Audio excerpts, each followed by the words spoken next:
जय दुर्गे। तो आज अष्टमी की भी पूजा है और महागौरी का भी आज मैं यहाँ अष्टमी के दिन जिसकी पूजा होती है माँ महागौरी की, दुर्गा का 8वां स्वरूप, उसकी भी कथा मैं आपको सुनाती हूँ। तो माँ दुर्गा जी की 8वीं शक्ति का नाम महागौरी है और इनका वर्ण पूर्णतः गौर है। इस गौरता की उपमा शंख, चंद्र और कुंद के फूलों से दी गई है। इनकी आयु 8 वर्ष की मानी गई है और अष्टवर्षा भवेत गौरी इनके समस्त वस्त्र एवं वृषभ है। इनके ऊपर के दाहिने हाथ में अभय मुद्रा है और नीचे वाले दाहिने हाथ में त्रिशूल है। ऊपर वाले बाएं हाथ में डमरू और नीचे वाले बाएं हाथ में वर मुद्रा है। इनकी मुद्रा अत्यंत शांत है। अपने पार्वती स्वरूप में इन्होंने भगवान शिव को पति रूप में प्राप्त करने के लिए बड़ी कठोर तपस्या की थी।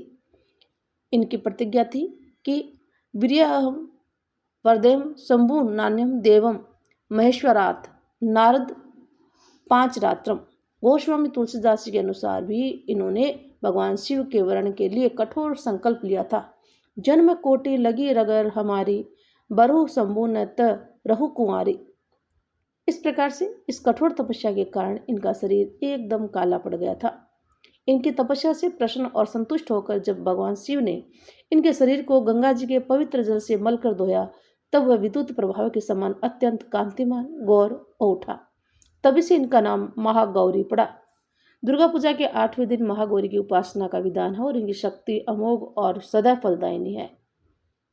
इनकी उपासना से भक्तों के सभी कल्मश धुल जाती है, यानी पूरे कर्म, और इनके पूर्व संचित पाप भी विनिष्ट हो जाते हैं। भविष्य में पाप संताप दैन्य दुख उनके पास कभी नहीं आते।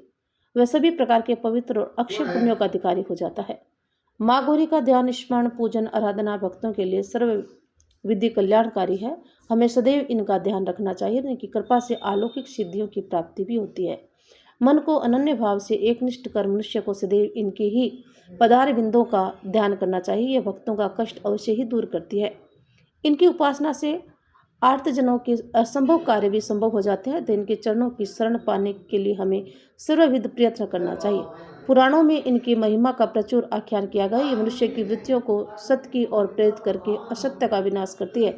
हमें प्रपति भाव से सदैव इनका शरणागत बनना चाहिए। जय माँ महागौरी। धन्यवाद। तो उम्मीद करती हूँ महागौरी की कथा आपको समझ में आई होगी। दुर्गा माता का आज 8वां दिन 7वें सप्तक के साथ, तो आज हम दुर्गा पूजा की जो है लो भी आज ही लेंगे और देवियों को